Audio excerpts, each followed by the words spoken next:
ಇದು ಲೆಕ್ಕ 2017 ವಿಶೇಷ ಕಾರ್ಯಕ್ರಮಕ್ಕೆ ಮತ್ತೆ ಸ್ವಾಗತ. ಸಿಎಂ ಸಿದ್ದರಾಮಯ್ಯನವರ ಇವತ್ತಿನ ಬಜೆಟ್ ಬಗ್ಗೆ ಚರ್ಚೆಯನ್ನು ಮಾಡ್ತೀವಿ. ಈ ಚರ್ಚೆಯನ್ನು ಮುಂದುವರಿಸೋಣ. ಪುಟ್ಟಣ್ಣಯವರೇ, ರಾಜ್ಯದಲ್ಲಿ ಒಂದು ಕಡೆಯಲ್ಲಿ ರೈತರ ಆತ್ಮಹತ್ಯೆ, ಎರಡನೇ ಕಡೆಯಲ್ಲಿ ಭೀಕರ ಬರಗಾಲ, ರಾಜ್ಯ ಕೇಂದ್ರ ಸರ್ಕಾರದ ಸಾಲ ಮನ್ನಾಕ್ಕೆ ಪೈಪೋಟಿ ಯಾರು ಮಾಡೋದು ಅಂತ ಹೇಳೋದ್ರ ಬಗ್ಗೆ ಗೊಂದಲ, ಇದ್ರ ಬಗ್ಗೆ ತಮ್ಮ ನಿರೀಕ್ಷೆ ಏನಿತ್ತು ಅಂತ? ಯಾವಾಗಲೂ ಯಾವುದೇ ಆಯವ್ಯಯ ಮಾಡಿಸೋದು ಆದ್ಯತೆ ವಲಯ ಅಂತ ಹೇಳಿ ಘೋಷಣೆ ಮಾಡ್ಕೋದು. ಯಾವುದೇ ಯಾರೇ ಮಾಡೋದು ಆಯಾಯ ಕಾಲಕ್ಕೆ ರಾಜ್ಯದ ಪರಿಸ್ಥಿತಿ ಆಧಾರದ ಮೇಲೆ ಬಡ್ಜೆಟನ್ನು ಮಂಡಿಸಬೇಕು. ಕಂಟಿನ್ಯೂಸ್. ಹೌದು, ಏನೂ ಮಾಡಿಲ್ಲ ಅಂತ ನಾನು ಹೇಳೋದು. ಕೆಲವು ವರ್ಗದ ಜನರು ಸಮಾಜದಲ್ಲಿ ನೊಂದವರ ಪರವಾಗಿ ಕೆಲವು ವಿಷಯಗಳನ್ನ ಅತ್ಯಂತ ಆರೋಗ್ಯಕರವಾಗಿ ಮಾಡಿ, ಆದರೆ ರಾಜ್ಯದ ಜನತೆಯ ಸೈಕಾಲಜಿ ಸ್ಟಡಿ ಮಾಡಬೇಕು. ಯಾವುದೇ ಸರ್ಕಾರ 9ನೇ ಬರಗಾಲ ಇದು, 9ನೇ ಬರಗಾಲದಲ್ಲಿ ಜನ ನಮ್ಮನ್ನೆಲ್ಲರನ್ನು ಕೇಳ್ತಿರೋದು ಬೀದಿನಲ್ಲಿ, ನಮ್ಮನ್ನ ಸಾಲದಿಂದ ಮುಕ್ತಿ ಮಾಡ್ತೇವೆ. ಈಗಿರ್ತಕ್ಕಂಥ ಒಂದು ಬಡ್ಜೆಟಲ್ಲಿ ಒಂದು 7%, 8% ಎಲ್ಲದರಲ್ಲೂ ಕಡಿಮೆ ಮಾಡಿ ಕರ್ನಾಟಕದ ಸಮಗ್ರ ಸಾಲವನ್ನು ಮನ್ನಾ ಮಾಡಿ ಹೊಸ ಬರಗಾಲದ ನೀತಿಯನ್ನು ಸೃಷ್ಟಿ ಮಾಡಿ ಆಯವ್ಯಯದಲ್ಲಿ ಕೇಂದ್ರದ ಮೇಲೆ ರಾಜ್ಯ ಸರ್ಕಾರ, ರಾಜ್ಯದ ಮೇಲೆ ಕೇಂದ್ರ ಸರ್ಕಾರ ಯಾವುದೇ ಕಾರಣಕ್ಕೂ ಬರಗಾಲದ ಬಗ್ಗೆ ಇರಬಾರ್ದು. ನಾನೇ ಸಮರ್ಥವಾಗಿ ರಕ್ಷಣೆ ಮಾಡ್ತಕ್ಕಂಥ ಒಂದು ತೆರಿಗೆ ನೀತಿಯನ್ನು ಸೃಷ್ಟಿ ಮಾಡಿ ಅದರ ಮೂಲಕ ಘೋಷಣೆ ಮಾಡಿದರೆ ಸಮಗ್ರವಾಗಿ ರೈತರು ಸಮಾಧಾನ ಆಗ್ತಿದ್ರು.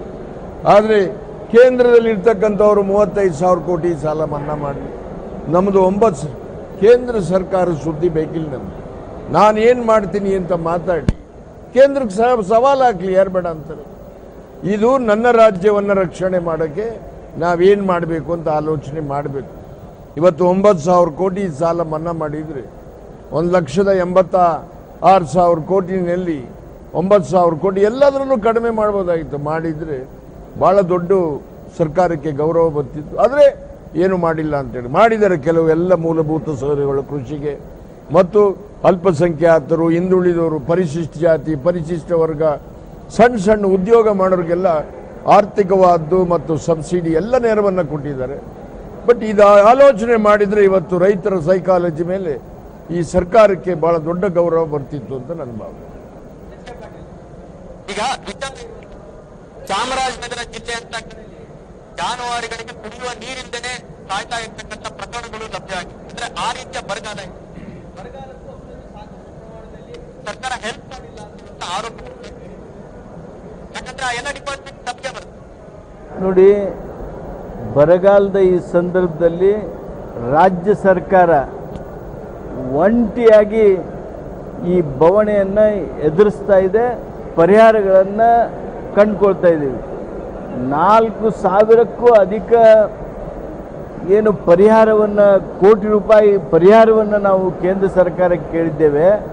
ಇಲ್ಲಿವರೆಗೆ ನಮಗೆ ಬಿಡುಗಡೆ ಆಗಿರೋದು 450 ಕೋಟಿ ಮಾತ್ರ. ಅಂಥದ್ರಲ್ಲಿ ನಾವು ಪರಿಹಾರಧನವನ್ನು ರೈತರಿಗೆ ಬಿಡುಗಡೆ ಮಾಡ್ತಕ್ಕಂಥದ್ದು, ಕುಡಿಯೋ ನೀರಿಗಾಗಿ ನಮ್ಮ ಅವಶ್ಯಕತೆಗೆ ತಕ್ಕಾಗೆ ಬಿಡುಗಡೆ ಆಗ್ತಾ ಇಲ್ಲ. ಆದಾಗ್ಯೂ ಕರ್ನಾಟಕದಲ್ಲಿ ಕುಡಿಯೋ ನೀರಿನ ವ್ಯವಸ್ಥೆಯನ್ನು ಹದ್ದುಬಸ್ತಿಯಲ್ಲಿರೋ ಹಾಗೆ ಹಾಗೂ ಜನರಿಗೆ ಒಂದು ರೀತಿಯ ಸಹನೀಯ ಬದುಕು ಆಗೋ ಹಾಗೆ ಎಲ್ಲ ಪ್ರಯತ್ನ, ಮಾನವೀಯ ಪ್ರಯತ್ನಗಳನ್ನು ನಾವು ಮಾಡ್ತಾ ಇದ್ದೀವಿ. ಹೋದ ವರ್ಷ ನಮ್ಮ ಲೆಕ್ಕಾಚಾರಗಳನ್ನು ನೋಡಿದರೆ ಟ್ಯಾಂಕರ್ಗಳ ಮೂಲಕ ಏನು ನೀರು ಪೂರೈಕೆ ಮಾಡ್ತಾ ಇದ್ವಿ, ಅದಕ್ಕಿಂತ ಪ್ರಮಾಣ ಕಡಿಮೆ ಇದೆ. ಕುಡಿಯೋ ನೀರನ್ನ ಎಷ್ಟು ದೊಡ್ಡ ಪ್ರಮಾಣದಲ್ಲಿ ಬೋರ್ಗಳು ಬರ್ತಾ ಇದ್ರೂ ಸಹಿತ ನಾವು ಕುಡಿಯೋ ನೀರನ್ನು ಎಲ್ಲಿಂದೋ ಮತ್ತೆ ಮೂಲದಿಂದ ತಂದು ಆ ಕುಡಿಯೋ ನೀರಿನ ವ್ಯವಸ್ಥೆಯನ್ನು ಮಾಡ್ತಾ ಇದ್ದೇವೆ. ಒಟ್ಟಾರೆ ಕುಡಿಯೋ ನೀರು ಇರಲಿ, ಮೇವಿರಲಿ, ಉದ್ಯೋಗ ಸೃಷ್ಟಿ ಇರಲಿ, ಇವು ಬರಗಾಲದ ಸಂದರ್ಭದಲ್ಲಿ ಭಾಳ ಮಹತ್ವದ ಚಟುವಟಿಕೆಗಳಾಗ್ತಾವು. ಇವತ್ತು ಉದ್ಯೋಗ ಸೃಷ್ಟಿ ವಿಚಾರದಲ್ಲಿ ಮಹಾತ್ಮ ಗಾಂಧಿ ರಾಷ್ಟ್ರೀಯ ಗ್ರಾಮೀಣ ಉದ್ಯೋಗ ಖಾತ್ರಿ ಯೋಜನೆ ನಮ್ಮ ರಾಜ್ಯದಲ್ಲಿ ಇವತ್ತು ಅತ್ಯಂತ ದೊಡ್ಡ ಪ್ರಮಾಣದಲ್ಲಿ ನಡೆದಿದೆ. ನಮಗೆ 6 ಕೋಟಿ ಮಾನವ ದಿನಗಳ ಸೃಷ್ಟಿ ನಮ್ಮ ಗುರಿಯಾಗಿತ್ತು. ಅದು ಇವತ್ತು 10 ಕೋಟಿಗೆ ಹೆಚ್ಚಿಸಿ ನಾವೀಗಾಗಲೇ 8 ಕೋಟಿಗೂ ಹೆಚ್ಚು ಮಾನವ ದಿನಗಳನ್ನು ಸೃಷ್ಟಿ ಮಾಡುವುದರ ಮೂಲಕ ಪ್ರತಿ ಪಂಚಾಯಿತಿಯಲ್ಲಿ ಕನಿಷ್ಠ ಒಂದಾದರೂ ಕೆಲಸ ಇರುವ ಹಾಗೆ ಇವತ್ತು ಮಾಡಿದ್ದೇವೆ. ಆ ಕಾರಣಕ್ಕೆ ಇವತ್ತು ಜನರಲ್ಲಿ ಆಹಾಕಾರ ಇಲ್ಲದೆ ಇರತಕ್ಕಂಥದ್ದು. ಮೇವು ಭಾಳ ಕಠಿಣ ಇವತ್ತು ದೊರಕೋದು. ಆದಾಗ್ಯೂ ಅದರ ವ್ಯವಸ್ಥೆಗಳನ್ನು ಮಾಡ್ತಾ ಇದ್ದೀವಿ. ಚಾಮರಾಜನಗರದ ವಿಚಾರವಾಗಿ ಹೇಳಿದ್ರಿ ನೀವು, ಆ ಘಟನೆ ನನ್ನ ಗಮನಕ್ಕೆ ಬಂದಿಲ್ಲ. ಒಂದು ವೇಳೆ ಆ ರೀತಿಯಾಗಿರ್ತಕ್ಕಂಥ ಘಟನೆ ಯಾವುದೇ ಸಂದರ್ಭದಲ್ಲಿ ಎಲ್ಲೇ ಗಮನಕ್ಕೆ ಬಂದರೂ ಸಹಿತ ನಾವು ಅದಕ್ಕೆ ಏನು ಮಾಡಬೇಕು ಮಾಡ್ತೀವಿ. ನಾವು ಪ್ರತಿ ದಿವಸ ಅದು ಮಾಧ್ಯಮದ ಮೂಲಕ ಇರಲಿ, ಜನರ ಕಂಪ್ಲೇಂಟ್ ಮೂಲಕ ಇರಲಿ, ನಮ್ಮ ಫ್ರೀ ಟೋಲ್ ನಂಬರ್ದಲ್ಲಿ ಕಂಟ್ರೋಲ್ ರೂಮ್ಗೆ ಬಂದಿರತಕ್ಕಂಥ ದೂರುಗಳಿರಲಿ, ಅವು ಎಲ್ಲವುಗಳಿಗೆ ಸ್ಪಂದಿಸಿ ಜನರಿಗೆ ತೊಂದರೆ ಆಗದ ರೀತಿಯೊಳಗೆ ಬರಗಾಲವನ್ನು ಇವತ್ತು ಎದುರಿಸ್ತಾ ಇದ್ದೇವೆ, ಪರಿಹಾರವನ್ನು ಕಂಡುಹಿಡಿತಾ ಇದ್ದೇವೆ. ಈಗ ಲಕ್ಷ್ಮಣ್ ಸಹೋದರಿ, ಈಗ ಒಟ್ಟು ನಾವು ಫೈನಾನ್ಷಿಯಲ್ ಡೆಫಿಸಿಟ್ ಅನ್ನ ತೆಗೆದುಕೊಂಡ್ರೆ ಸರ್ಕಾರ ಬರೀ ಸಾಲದ ಮೇಲೆ ನಡೀತಾ ಇದೆ ಅಂತ ಒಂದು ಆರೋಪ ಬಿಜೆಪಿ ನಾಯಕರು ತುಂಬಾ ಸಂದರ್ಭದಲ್ಲಿ ಆರೋಪ ಮಾಡ್ತಾ ಇದ್ದಾರೆ. ಸರ್ಕಾರ ಸಾಲದ ಮೇಲಿದೆ, ಸಾಲದ ಮೇಲೆನೆ ಡಿಪೆಂಡೆಂಟ್ ಆಗಿದೆ, ಫೈನಾನ್ಷಿಯಲ್ ಆಗಿ ಡಿಸಿಪ್ಲಿನ್ ಅನ್ನು ಮೇಂಟೈನ್ ಮಾಡಿಲ್ಲ, ಈ ರೀತಿಯ ಒಂದು ಆರೋಪಗಳು ಯಾಕೆ ಅಂತ. ಒಂದು ಈ ಸಂದರ್ಭದಲ್ಲಿ ಬಹಳ ಸ್ಪಷ್ಟವಾಗಿ ಹೇಳ್ಬೇಕಂದ್ರೆ, ಈಗ ನೀವು ಸಾಲ ಮಾಡಿದ್ದೀರಿ ನಿಮ್ಮ ಕಾಲದಲ್ಲಿ. ಸಾಲ ಯಾವುದೇ ಸರ್ಕಾರಗಳಿದ್ದಂಥ ಸಂದರ್ಭದಲ್ಲಿ ತನ್ನದೇ ಆಗಿರ್ತಕ್ಕಂಥ ಒಂದು ಚೌಕಟ್ಟಿನಲ್ಲಿ ಸಾಲ ಮಾಡ್ತಕ್ಕಂಥದ್ದು. ಆದರೆ ಸಾಲ ಮಾಡಿ ತುಪ್ಪ ತಿನ್ನಬಾರ್ದು ಅಂತಕ್ಕಂಥ ಒಂದು ವ್ಯವಸ್ಥೆಯನ್ನು ಇಟ್ಕೋಬೇಕಾಗುತ್ತೆ. ಇವತ್ತೂ ಸಾಲ ತೆಗೆದಿದ್ದಾರೆ. ಏನು ರಾಜ್ಯದ ಜನರಿಗೆ ಪ್ರಯೋಜನ ಮಾಡಿದ್ದಾರೆ ಸಾಲ ತೆಗೆದಿವರು? ಇವ್ರು ಹೇಳ್ತಕ್ಕಂಥದ್ದು ಇವತ್ತು ಬರಗಾಲಿದೆ, ಭೀಕರ ಬರಗಾಲ, ದನಕರುಗಳು ಸಾಯ್ತಾ ಇದ್ದಾವೆ, ರೈತರಿಗೆ ಇವತ್ತು ಆತ್ಮಹತ್ಯೆ ಮಾಡ್ಕೊಂಡಿರ್ತಕ್ಕಂಥ ಸಂದರ್ಭದಲ್ಲಿ ಸನ್ಮಾನ್ಯ ಎಚ್.ಕೆ. ಪಾಟೀಲ್ ರೈಡರು ನಾವು ಮಹಾತ್ಮ ಗಾಂಧಿ ಉದ್ಯೋಗ ಖಾತ್ರಿ ಯೋಜನೆಯಲ್ಲಿ ಕೆಲಸ ಕೊಡ್ತಾ ಇದ್ದೀವಿ, ಯಾರಿಗೆ ಕೊರತೆ ಮಾಡಿಲ್ಲ. ಏನು ಇವರೇನು ಕೊಟ್ಟಿದ್ದಾರೆ? ಅದು ಕೇಂದ್ರ ಸರ್ಕಾರದ ಯೋಜನೆ. ಅದು ಕೇಂದ್ರ ಸರ್ಕಾರ ಕೊಟ್ಟಿರ್ತಕ್ಕಂಥ ಯೋಜನೆಯನ್ನೇ ಇವರು ಅನುಷ್ಠಾನ ಮಾಡ್ತಕ್ಕಂಥದ್ದು ಮಾತ್ರ ಇವ್ರದ್ದು ಕೆಲಸ.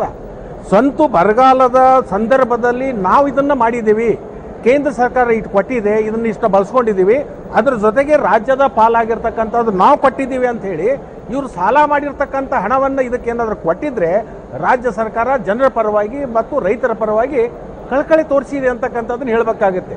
ಇವತ್ತು ಸಾಲ ಮಾಡಿ ತುಪ್ಪ ತಿಂತೀವಿ ಅಂತಕ್ಕಂಥದ್ದನ್ನು ಇವತ್ತು ತೋರಿಸಿದರ ಹೊರತಾಗಿ ಇವತ್ತು ಯಾವುದೇ ಒಂದು ದೂರದೃಷ್ಟಿ ಇಟ್ಕೊಂಡು ಸಾಲ ಮಾಡಿರ್ತಕ್ಕಂಥ ಹಣ ವ್ಯಯ ಆಗದೆ ಇವತ್ತು ಒಂದು ಕರ್ನಾಟಕ ರಾಜ್ಯದಲ್ಲಿ ಎಂದು ಸ್ಟ್ರಕ್ಚರ್ ವರ್ಕ್ ಆಗ್ತಾ ಇದೆ ಅಂತಂದರೆ ಯಾವುದೂ ಇಲ್ಲ, ದೂರದೃಷ್ಟಿ ಇಲ್ಲ. ಯಾವುದೇ ಒಂದು ಪಾಪ್ಯುಲಾರಿಟಿ ಸ್ಕೀಮ್ ಮಾಡಲಿಕ್ಕೆ, ಚೀಪ್ ಪಾಪ್ಯುಲಾರಿಟಿ ಸ್ಕೀಮ್ ಮಾಡಲಿಕ್ಕೆ ಹೊರಟಾರ ಹೊರತಾಗಿ ನಡೆದಿರುವ ಸನ್ನಿವೇಶವನ್ನು ಗಮನಿಸ್ತಾ ಇಲ್ಲ, ಗೊತ್ತಿಲ್ಲ. ಈ NREG ಸ್ಕೀಮ್ನಲ್ಲಿ ಮಹಾತ್ಮ ಗಾಂಧಿ ರಾಷ್ಟ್ರೀಯ ಗ್ರಾಮೀಣ ಉದ್ಯೋಗ ಖಾತ್ರಿ ಯೋಜನೆಯೊಳಗೆ ಕೇಂದ್ರ ಸರ್ಕಾರ ಹಣ ಬಿಡುಗಡೆ ಅಂತೂ ರೆಗ್ಯುಲರ್ ಆಗಿ ಮಾಡ್ತಾನೇ ಇಲ್ಲ. ನಮ್ಮ ರಾಜ್ಯ ಸರ್ಕಾರ ಒಂದೊಂದು ಹಂತದಲ್ಲಿ ನಾವು 900 crores ಅಡ್ವಾನ್ಸ್ ಮನೆಯಾಗಿ ಕೊಟ್ಟು ಕೇಂದ್ರ ಸರ್ಕಾರದಿಂದ ಹಣ ಬರಬೇಕು ಅಂತ ನೋಡ್ತಾ ಇರ್ತೀವಿ. ಯಾವ ಕಾನೂನು ಮುಖಾಂತರ ಕೇಂದ್ರ ಸರ್ಕಾರ ವಿಳಂಬ ಇಲ್ಲದೇ ಹಣ ಬಿಡುಗಡೆ ಮಾಡಬೇಕು. ಸುಪ್ರೀಂ ಕೋರ್ಟ್ನವರು ಅವರಿಗೆ ನೀಡಿರ್ತಕ್ಕಂಥ ನಿರ್ದೇಶನದ ಅನ್ವಯ ಅವರು ಕೆಲಸ ಮಾಡಬೇಕು. ಅದು ಯಾವುದರಲ್ಲೂ ಮಾಡದೇ ನಮ್ಮ ರಾಜ್ಯ ಸರ್ಕಾರ ತನ್ನ ಪಾಲ್ಗೊಳ್ಳುವಿಕೆಯನ್ನು, ಜನರ ಕಷ್ಟವನ್ನು ಯಾವ ಸಂದರ್ಭದಲ್ಲೂ ಸಹಿತ ಅವರು ಹೊಂದೋದಕ್ಕೆ ಬಿಡಬಾರ್ದು ಅಂಥೇಳಿ ನಮ್ಮ ಹಣದಿಂದ ನಾವು ಆ ಕೂಲಿಗಳನ್ನು ಕೊಡ್ತಾ ಇದ್ದೀವಿ, ಮಟೀರಿಯಲ್ ಕಾಂಪೋನೆಂಟ್ ಕೊಡ್ತಾ ಇದ್ದೀವಿ. ಆ ಕಾರಣಕ್ಕೆ ನಾವು ಸಾಲ ಮಾಡಿದರೆ ಅದನ್ನು ತುಪ್ಪ ತಿನ್ನೋದಕ್ಕೆ ಉಪಯೋಗ ಮಾಡಲ್ಲ, ನಾವು ಸಾಲ ಮಾಡಿದರೆ ಜನರ ಕೂಲಿ ಕೊಡೋದಕ್ಕೆ ಉಪಯೋಗ ಮಾಡ್ತೀವಿ ಅನ್ನೋದನ್ನು ಸನ್ಮಾನ್ಯ ಹಿರಿಯ ಸದಸ್ಯರಿಗೆ ಅಲ್ಲ ಲಕ್ಷ್ಮಣ್ ಅವ್ರಿಗೆ ನಾನೇನು ಹೇಳ್ತಾ ಕೊಂಡಿದ್ದೀನಿ ಅಂದರೆ, ಇವರೇನು ವಿಳಂಬ ಆಗ್ತಾ ಇದೆ ಅಂತಕ್ಕಂಥ ಒಂದೇ ಒಂದು ಕಾರಣ ಹೇಳ್ತಕ್ಕಂಥದ್ದು, ನೀವು ಸ್ವಂತ ರಾಜ್ಯ ಸರ್ಕಾರದಿಂದ ವಿಶೇಷವಾಗಿ ಬರಗಾಲದಲ್ಲಿರ್ತಕ್ಕಂಥ ಜನರಿಗೆ ಕಷ್ಟದಲ್ಲಿ ನಾವು ಭಾಗಿಯಾಗಿದ್ದೇವೆ, ರಾಜ್ಯ ಸರ್ಕಾರದಿಂದ ಇಷ್ಟು ಸಹಾಯ ಮಾಡಿದೀವಿ ಅಂತಕ್ಕಂಥದ್ದು ಹೇಳ್ಬೇಕಲ್ಲ. ವಿಳಂಬ ಆಗುತ್ತೆ, ವಿಳಂಬ ಆಗಲಿಕ್ಕೆ ಅದರಲ್ಲಿ ನಾವು ಹಣ ಬರುತ್ತೆ, ಯಾವುದೇ ಒಂದು ರಾಜ್ಯ ಕಷ್ಟ ಆಗಲ್ಲ. ಇಡೀ ರಾಜ್ಯದಲ್ಲಿ 30 ರಾಜ್ಯಗಳಿಗೂ ಆದ್ರೆ ನೀವು ವಿಶೇಷವಾಗಿ ಈ ಸಂದರ್ಭದಲ್ಲಿ ನಾವು ಇಷ್ಟು ಕೊಟ್ಟಿದ್ದೀವಿ ಅಂತ ಹೇಳ್ಬೇಕಲ್ಲ. ಕೇಂದ್ರ ಸರ್ಕಾರದ ಮೇಲೆ ನೀವು ಎಲ್ಲಾನು ನೀವು ಮಾಡೋದಿಲ್ಲ, ಎಲ್ಲಾನು ಕೇಂದ್ರ ಮಾಡೋದ್ರೆ ನೀವ್ ಯಾಕಿದ್ದೀರಿ ರಾಜ್ಯದಲ್ಲಿ? ನೀವ್ಯಾಕೆ ಆಡಳಿತ ಮಾಡಬೇಕು? ಎಲ್ಲವನ್ನೂ ಕೇಂದ್ರ ಮಾಡುತ್ತೆ, ಕೇಂದ್ರಾಡಳಿತ ಪ್ರದೇಶ ಅಂತ ಘೋಷಣೆ ಮಾಡಿ ಹೋಗ್ರಿ. ಚರ್ಚೆನ ಮಾಡೋಣ. ಹಾಗೆ ಇನ್ನೂ ಹಲವಾರು ವಿಚಾರಗಳ ಬಗ್ಗೆ ಚರ್ಚೆ ಮಾಡೋಣ. ಅದಕ್ಕಿಂತ ಮುಂಚೆ ಸ್ಮಾಲ್ ಬ್ರೇಕ್.